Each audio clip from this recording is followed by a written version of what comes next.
Olá, queridos de Deus, Deus abençoe. Convido você a meditarmos juntos no Evangelho de hoje e pode ter certeza que o Senhor ele tem uma palavra bem especial para você nesse dia. Em nome do Pai, do Filho e do Espírito Santo.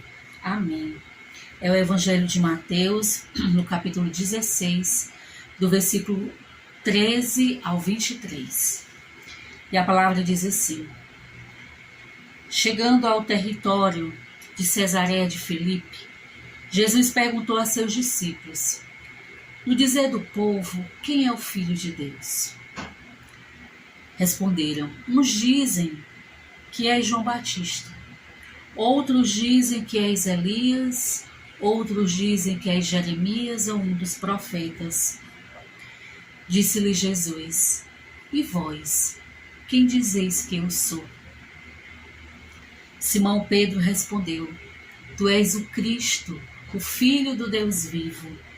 Jesus então lhe disse: Feliz és tu, Simão, filho de Jonas, porque não foi a carne nem o sangue que te revelou isto, mas meu Pai que está no céu.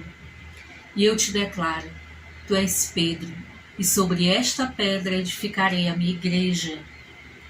As portas do inferno não prevalecerão contra ela. Eu te darei as chaves do reino dos céus. Tudo que ligares na terra será ligado nos céus, e tudo que desligares na terra será desligado nos céus. Depois ordenou aos seus discípulos que não dissessem a ninguém que ele era o Cristo. Desde então, Jesus começou a manifestar a seus discípulos que precisava ir a Jerusalém, que precisava sofrer muito da parte dos sacerdotes e dos escribas, que seria morto, mas que ressuscitaria no terceiro dia. Pedro então começou a interpelá-lo e a protestar nestes termos: Que Deus não permita isso, Senhor. Isto não te acontecerá. Mas Jesus, voltando-se para ele, disse-lhe: Afasta-te, Satanás. Tu és para mim um escândalo. Teus pensamentos não são de Deus, mas dos homens. Palavra da salvação, glória a vós, Senhor. Pedro era um dos discípulos que mais Jesus dialogou. Pedro passou por diversas experiências, Pela experiência da fé.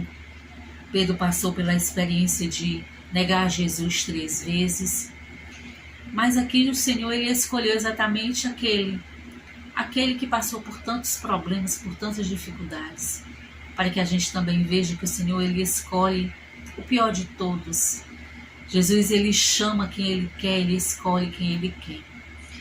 E nesse evangelho nós precisamos também ter muito cuidado, com a ação diabólica, porque o inimigo ele usa das pessoas. E aqui ele usou do próprio Pedro, um discípulo de Jesus. Quando o Senhor diz: Afasta de mim, Satanás, o inimigo estava assim, ali usando Pedro. E nós precisamos ter muito cuidado com a ação diabólica, Por isso que eu sempre digo que a gente precisa caminhar com o Senhor, pedir a Ele esta graça dele estar sempre conosco. A ação do Espírito Santo na nossa vida, ela é muito importante. Porque aqui Pedro deixou-se ser usado pelo mal. E no nosso dia a dia, quantas vezes nós também somos, E a gente acaba fazendo fofoca, a gente acaba falando do irmão, como a gente não deveria, ao invés de falar, a gente poderia estar rezando por ele. E a gente precisa ter cuidado também com a ação diabólica na nossa vida, com as nossas amizades. Temos que ter cuidado com as amizades, precisamos encontrar amigos que nos levem para Deus e não para o confessionário. Precisamos ter cuidado com a ação diabólica nos filmes que nós assistimos, nos programas de TV que nós assistimos, ou até mesmo em algo que a gente assiste também no próprio celular. Tudo isso é ação diabólica. E a gente precisa ter esse cuidado com a ação do inimigo nas nossas vidas. Precisamos pedir ao Espírito Santo a graça dele estar sempre conosco a nos conduzir. Deus te abençoe.